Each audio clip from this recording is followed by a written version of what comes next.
listen up homies, gender is dead. Dude, gal, it doesn't matter anymore. We're breaking down barriers, and we're gonna be whatever the hell we wanna be. Is your name Charles? Not anymore, it's not. Your new name is Charlotte, and you don't have a gender. I really hope there's a guy named Charles watching. He'll be like, why'd you single me out though? Okay, so I'm being a bit hyperbolic, of course. Gender exists, it just doesn't exactly mean what everyone thought it used to. And clothing has become an incredibly important medium through which those changes can be seen. So, are you guys ready to queer it up through fashion? Well, even if you're not ready, you don't really have a choice. It's happening whether you like it or not. Let's do this thing. But first, I've looked into it, and a very, very small percentage of you are actually subscribed to the channel. It's completely free. Just press that button, and you will not regret it. Thank you so much. So we have to start with a little gender theory lesson. Yup, Professor Low Luxury is taking you back to the classroom, but this course will help you understand clothes, so maybe you'll actually pay attention this time. Yeah, Charles, I know Mrs. Hendricks is still waiting on that history paper, okay? So, what is gender? It's a performance. No, dude, I'm a man, and gender is hard-coded because I have a big pee-pee, and I wear pants and t-shirts, and I play football and eat at Buffalo Wild Wings, and I have lots of intercourse with female women. Whoa, Charles, calm down. Yeah, plot twist, Charles is a straw man dude, bro. But he also gave us a great example there. You see, he listed a bunch of characteristics about himself that he views as his gender. Only one of them is a physical attribute. His quote, big pee-pee. But that's not gender, that's sex. He was born to the male sex, hence the dong. And it's not as big as he'd like you to believe, trust me. But think about some of the other things he listed. The sports he plays, the food he eats, these are elements of that performance. He aligns himself with the gender of man, so he does what he views as manly things to demonstrate that he looks at himself and wants you to view him as a man. Nah, bro, those are things a man does, no matter what. It's in my blood. I mean, not really, Chucky. That stuff is all dependent on society. With some slightly different circumstances, we could be living in a culture where men cook and read all day, and that's what they're all about. And in order to perform your masculinity, you'd be a super dope speed reading chef. It's all social performance. But think back to another element Charles brought up to demonstrate his manhood: the clothes he wears. Yeah, clothes may be the single best way society's found to demonstrate our gender. And it provides a clear example of how those gender norms can change over time. I mean, think about it. A few hundred years ago, the societal image of a virile man was a dude wearing a white wig. If you did that now, you might have trouble finding a restroom in the South, if you know what I mean. Clothes are maybe the most visible way that people perform their gender.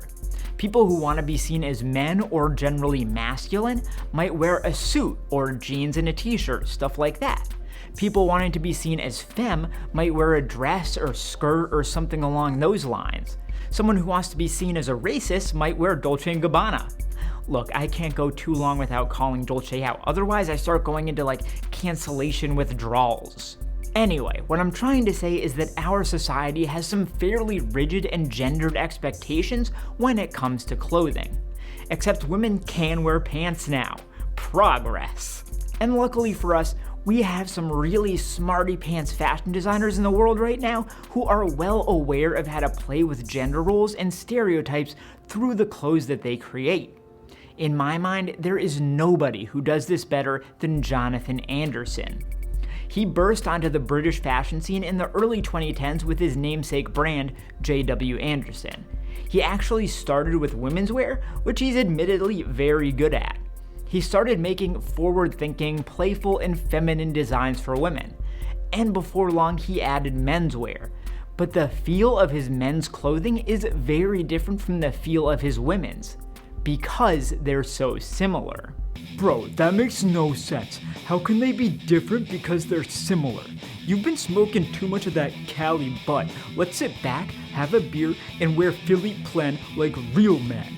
No, Charles, I will never wear Philippe Plein. Thank you very much. Anyway, I can explain myself.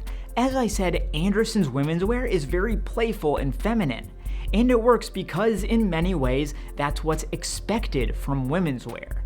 But if you start making a menswear that's playful and feminine, suddenly you are in a whole new queer, gender-bending world that is extremely unique within modern fashion. Even now, when the lines between gendered clothing are getting blurrier than ever, for men you're likely to see either masculine tailoring or slouchy, oversized masculine sportswear. I mean, when Fashion Week rolls around, I'm usually just sitting there looking at the menswear like suit, suit, suit, slouchy hoodie, suit, slouchy jacket, slouchy t-shirt, suit. I could go all day. You want to test me? Okay, fine. Suit, suit, slouchy tracksuit, suit. And those were all from just last season. But from his earliest menswear collection, Anderson was pushing the boundaries of acceptable gendered clothing by sending men down the runway in skirts and flowing tops. Oh, so original. Dudes in skirts. So if I put my broski in a dress, I'll be a fashion icon? I mean, of course this stuff was well made too and had value beyond just being gender bendy. But like I said, those were just his early seasons. If you skip ahead to recent years, he's really opened up an entire design language of allowing femininity within menswear. First, it's all about the cuts, allowing men to wear open, billowing pants, to have coats that flare out at the waist, to feel the exuberance of frills and pom-poms on your clothes. It's kind of hard to overstate how revolutionary this stuff really is. It's taking the rebellious fashion sense of gay clubs and drag shows and putting them on the runway. That's what queer people mean when they talk about visibility. Like, I'm a straight white dude, so I'm visible everywhere. Bruce Willis? There I am. Mac DeMarco? Yep, that's me. David Dobrik? Yeah, that's me too. Damn, straight white guys have some shitty role models. And it's also about the fabrication of the pieces. Jonathan Anderson is like, yo dudes, I'm gonna make an outfit for you out of lace. What's lace, you ask? It's that stuff your grandma wears, but I'm gonna make it cool somehow. But there's also the lack of fabrics that can make a difference. As a gay man himself, he sees the sex appeal in the bare male body, something that very few designers are willing to show. One of my favorites in this vein is an open-cut cardigan made out of knit strips from the Spring 2020 show. It's so grandfatherly, but also so hot? See, Anderson even gets me questioning my sexuality, which, considering how often I'm called gay in my comments, probably won't surprise some of you. Speaking of cardigans, I think we've got to talk about Anderson's greatest claim to fame, the Harry Styles cardigan. If you somehow haven't heard of this cardigan because you were living in a pineapple under the sea, which is a step beyond living under a rock, the singer Harry Styles wore a J.W. Anderson cardigan on stage and it just blew up. Like, at this point, the cardigan is bigger than the I Like Turtles kid, which is a feat of virality unmatched in the modern era. I like turtles. While the sweater isn't a prime example of Anderson's queer design language, it still has some great elements to speak to. I mean, a patchwork knit is one of the most matronly things in the world. It's as grandmotherly as meatloaf and laxatives. Yeah, old people have digestion problems. Get used to it, you'll be old someday too. And it's actually pretty perfect that Harry Styles was the one to make this cardigan go viral, because he's also maybe the biggest proponent in the world of gender-bending clothing. Again, in case you were back in your pineapple, Styles recently went viral again.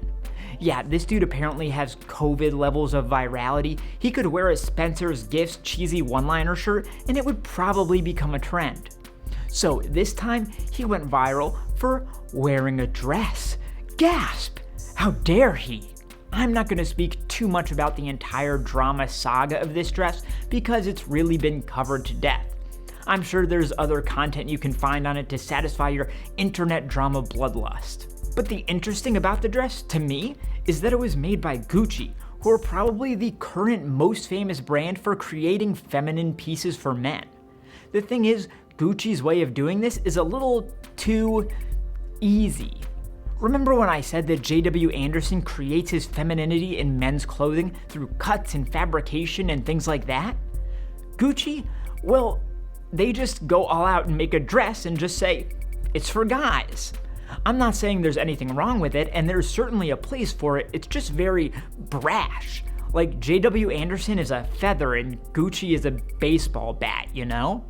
J.W. Anderson's femininity has a breadth to it. Like, I can lay out a series of pieces where you can see the range he's playing with and you'll look at them and go, ooh. But then if I try to do the same for Gucci, it's dress, dress, dress, dress. Although I appreciate the effort and I kind of understand it as a reaction to Gucci's past. You see, before Alessandro Michele became Gucci's creative director, the most famous head of the house was Tom Ford, and his visions of masculinity and femininity were much more conservative. You see, Tom Ford's vision of women was sleek and sexy and curves and tits and ass. The Gucci woman at that time was simultaneously an angelic beauty and ready to get on her knees and start slobbing on knobs. Sorry for being crass, it's just like Tom Ford made women look like expensive porn stars. It just kinda is what it is. Not that there's anything wrong with that. This video is all about being open-minded. If a woman wants to ooze pure sex out of her Italian sewn seams, I'm all for it. On the flip side of that, the Gucci man under Ford was about hard angles and crisp tailoring, very strong and uptight. Basically, the Gucci man looked like he was gonna feed the Gucci woman drinks all night, and if she didn't put out, he'd kick her to the curb. And like, did we expect anything else from Tom Ford? The man is a true freak. This is a complete tangent, but just look at this clip of Tommy Boy. I didn't even hear him anymore. I was busy just looking at him, and I just thought, oh my God. I got back in the car. With all of the cancellations going around these days, it's a true miracle that we aren't drowned in stories of Tom Ford doing weirdo shit. Maybe he's the opposite of actual predators, a total freak to the outside world, but chill as hell personally. Anyway, as a juxtaposition to all of that, Gucci making dresses for men really is a huge step forward. It's just that when you widen your scope to the fashion scene as a whole, I think the entire concept of gender bending and gender neutrality is being done with more depth elsewhere. Jonathan Anderson has only made his brand's queerness more and more visible as time has gone on, and he's become more confident. For example, last summer, Anderson announced a collaboration with Tom of Finland. If you're not familiar, Tom was like the gayest artist of all time. Tom of Finland's art is all muscular, naked men doing what gay, naked, muscular men do, you know? It's very much within the early gay fetish scene, and it's actually really cool as long as you're not a homophobe. If you are a homophobe, you're gonna have trouble with it. Also, get a fucking life and stop being a fucking homophobe.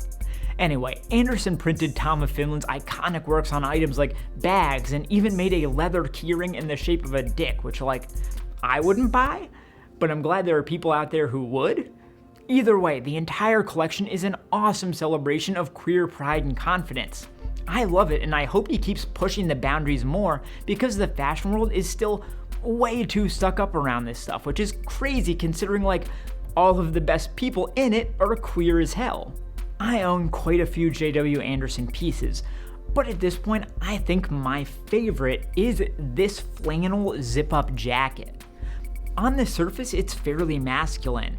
The check pattern is pretty conservative and classic, and the cut is oversized, but in no way overtly feminine. But it's about these smaller choices. Take a look at these knit patches.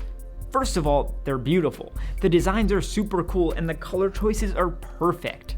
But beyond that, this jacket, much like the Harry Styles cardigan, has some sort of insane power that causes literally everyone on earth to fall in love with it. The piece looks great and it's super comfortable, so I wear it all the time, and I am not exaggerating when I say that this piece has gotten me more attention than anything else in my closet. Middle-aged white dudes, young black guys, old women, housewives, everywhere I go, people want to gush about how much they love this jacket. And more than anything, I think that's what J.W. Anderson is all about. At the end of the day, the brand is about inclusivity. It's not about man, woman, gay, straight, whatever. It's about making clothes that literally anyone can wear and feel like themselves in. So, I take my hat off to Jonathan. Keep making your beautiful, queer-ass clothes. Now, take a look at the other video on screen here, like this video, subscribe to the channel, and I'll see you next time.